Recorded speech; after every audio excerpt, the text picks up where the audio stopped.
What is going on, everybody? I just wanted to do a little hobby update and ramble on about the new Imperial Knight Codex. They look pretty good.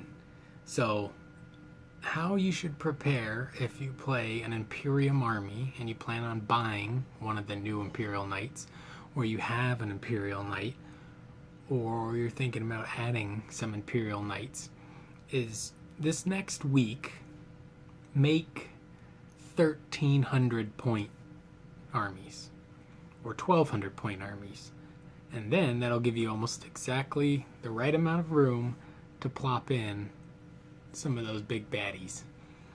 The biggest, most expensive one looks like he's going to be about 620 points, I believe, maybe 650. So make a 1,350 list, say Death Watch, and then you get to take the big boy with the harpoon gun and the flamethrower, or the plasma gun, volcano gun guy. I'm sure there's going to be ways to make them cheaper depending on which equipment you give them. They haven't really told us if there's going to be more weapon options. It seems weird to release models with set weapon options when there's already Imperial Knight kits that have a lot of weapon options. So we'll see if that's the case. They've only actually shown one other build for the little baby knight, the Helliger and the Armiger. On the Long War podcast, I know that one guy, Robbie B, gets early codexes, and he did say that the Helliger with the two autocannon looking arms, those are 2 die 3 shots, strength 7, 3 damage. So they're like better autocannons. So that model is going to be shooting 4 die 3, strength 7, 3 damage shots, which is pretty nice. I'll have to see the stratagems if that feels better than the chickens in the Adeptus Mechanicus Codex. But if you don't play them, they seems like it's going to be pretty good. If you're not familiar with autocannons, you'd be surprised at how valuable they are, because a lot of people take Primaris Marines and things, and just that 2 damage, it's like, yeah, they still get an armor save. It's not like an overcharged plasma gun, but they're generally a lot cheaper to take. And, the wounds get through. You make people roll dice, and the wounds get through. So, start making 1,300 point lists, and you will be ready for the Imperial Knight Codex. I think there might be some restrictions on if it can be your warlord. There was also some posts today on the Warhammer community site about the Free Blade having these like extra bonus rules, and then also some like kind of bad rules, and you can either roll and get more, or pick and get less, kind of thing. Or if you pick, you get less of the good and more of the bad, and if you roll, you get more of the good and less of the bad, but it's random. Looks super fun, so just playing with one Imperial Knight is going to be great. Another big thing with the Imperial Knight Codex is the points for the double shooty Armiger or Helliger is only going to be about 170. So the current guy from Forgebane is about like 240. So 170 is a huge drop. It is a different build, so I don't know what the current loadout would be points-wise, but I'm expecting it to be at least closer to 200, if not 190, or 195 maybe, 180. So we'll have to wait and see on that. They showed the Relic Gatling gun, which was super cool. It's got 14 shots. They showed a Relic Power Fist with no -1 to hit. Although, arguably, unless they nerf the kicks are always still going to be way better. But it is cool to finally have a chance to swing the big Power Fist and not have a -1 to hit. I'm hoping for some kind of, like, ton of attack, 10, 12 attack melee Armiger, which could be super cool. I'm also curious on the new special character knight, if he's going to be in the book, or if he is just going to get his rules in his box. Because the way they kind of teased him seems separate than the way they're showing like the Imperial Knight Codex stuff. But we'll see about that. I mean, I'd be surprised if he wasn't in the Codex.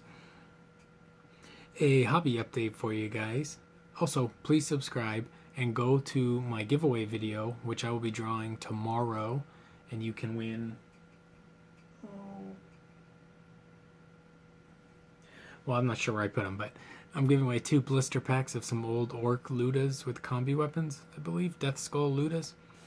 So if you subscribe to me and Budget Wargamer on the other video, go to the other video, watch that. You guys subscribe, comment on that video, and you'll be entered into the drawing. That will probably be done tomorrow night. Sometimes it's done at like 1 in the morning, so technically that's like Saturday morning, but whatever. It will be done sometime tomorrow before after I wake up tomorrow, but before I go to sleep. Probably after I go to the hobby store and get some playing or some games in. And that's about it. We've been playing with the airbrush today. Trying out some kind of dark reds and browns. Playing with this Khorne Demon Prince, which, if I haven't shown you him, he is a dragon ogre body with the Demon Prince wings put on and then just blended in with Vallejo modeling putty. So he's going to be a kind of red Demon Prince for the 1,000 Suns, a second Demon Prince. But he's going to be more red and look more Khorne because he's also going to be my Khorne Demon Prince with axe. So he does have his little feet in the front to be his talons. This could maybe be counted as a sword, but I am curious on trying out the Khorne Demon Prince with the Hell Forged axe. He's the only one, I think, who maybe would take the axe just because he gets a lot of extra attacks. So it could be cool. I'm also curious, I want to try out that Crown of Skulls, Crimson Crown with the skull cannons for the extra shots as like shooting detachment. And then maybe like a Renegade Imperial Knight, which should have rules in the new Forgebane or Codex. I'm not sure where we're going to get, not Forgebane, but the Renegade Knight box set that they're going to be re-releasing. And then with Slanesh, hopefully I'll get around to working on them at some point. I have been interested in trying them out. I've been working on also putting up some primer on some Primaris Marines. And I got my little Deathwatch guys. They're going to be impossible to see, but they got some wash drying on them right now. It's going to be super good times. So get ready for the Imperial Knight Codex. It is going to be game-changing, I think. Picture this. Actually, don't picture this. I'm going to put that in another video that I'm going to film right now. So go to the other video and subscribe and comment so you can get entered in. Watch the other video so you know exactly how to enter. And we'll be doing the giveaway tomorrow. Hopefully we'll hit 200 subscribers within the next week or so. And that'll trigger another drawing. And then after that, we'll probably do 300, 400, 500. Probably a big one at 500. A really big one at 1,000. Maybe like a flyer kit or, box of Custodes or Jet. I don't know. We'll do something cool for that one at 1,000 because that's a big milestone for YouTube. And that would be a good sign that this is enjoyable and people enjoy watching it. Because I'm having a fun time making them. So that's all we got for right now. I'm not sure what to play this weekend. I got some iGuard I've been working on. I might actually give the Scion army a spin this weekend. And I'm going to film another video right now on a quick, random, devastating, character-killing Imperium soup list. So go watch the other video, subscribe, enter the drawing. Subscribe just because you think these videos are decent and you like watching stuff while you paint or listening. And also, I highly recommend checking out our Knights OP Long War podcast because, like I said, those guys get the Codex early. I'm almost positive they have it in hand, or at least one of the guys has it. So all the information they give you is going to be basically your best information for an early leak. Take care.